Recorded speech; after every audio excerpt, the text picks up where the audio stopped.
आप लोगों ने सेव टाइगर मिशन के बारे में तो कई बार सुना होगा, क्योंकि टाइगर जंगल की फूड चेन में सबसे ऊपर आता है। इसीलिए फूड चेन के संतुलन को बनाए रखने के लिए भारत सरकारें टाइगर को बचाने के लिए नए नए प्रोग्राम करती रहती है। मगर आज हम इस वीडियो में आपको बताएंगे कि चीता के संरक्षण पर सरकार इतना भारी भरकम बजट क्यों खर्च कर रही है और चीता संरक्षण से हम इंसानों को क्या फायदा होता है।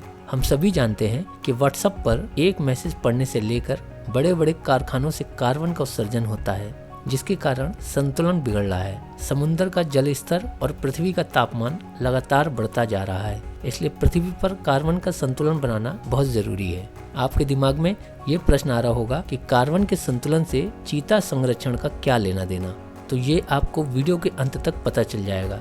उससे पहले आपको बताते हैं कि अगर CO2 नहीं होगी या उसका संतुलन बिगड़ा तो क्या होगा। पृथ्वी के ऊपर वायुमंडल में CO2 की 640 किलोमीटर मोटी परत घूम रही है। CO2 दिन के समय सूरज की गर्मी को पृथ्वी के भीतर जाने से रोकता है।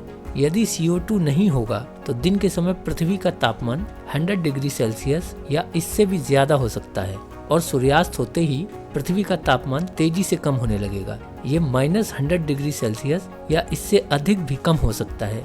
इन दोनों स्थितियों में इंसान का जीवित रह पाना नामुमकिन है। इसलिए पर्यावरण में प्रदूषण को कम करना और वायुमंडल में CO2 का संतुलन बनाए रखना बहुत जरूरी है। अब आपको बताते हैं चीता संरक्षण से हम इंसानों को क्या फायदा होता है और प्रकृति में चीता की उपयोगिता क्या है। वैसे तो चीता एक मांसाहारी और शिकारी जानवर है, परंतु ये स्वस्थ पर्यावरण में ही जीवित रह पाता है। यदि पर्यावरण में प्रदूषण होता है तो चीता मर जाता है। माना जाए तो चीता एक थर्मामीटर का काम करता है, जिससे पता चलता है कि पर्यावरण में प्रदूषण नियंत्रण में है या नहीं। दुनिया के जितने भी क्षेत्रों में प्रदूषण बढ़ता गया, वहाँ से चीता प्राकृतिक रूप से विलुप्त होता चला गया। मगर भारत में चीता प्राकृतिक रूप से विलुप्त नहीं हुआ, बल्कि शिकार करके उसकी प्रजाति को खत्म किया गया है। माना जाता है कि मध्य प्रदेश के कोरिया के महाराजा रामानुज प्रताप सिंह देव ने 1947 में अंतिम 3 चीतों का शिकार कर उन्हें मार गिराया था।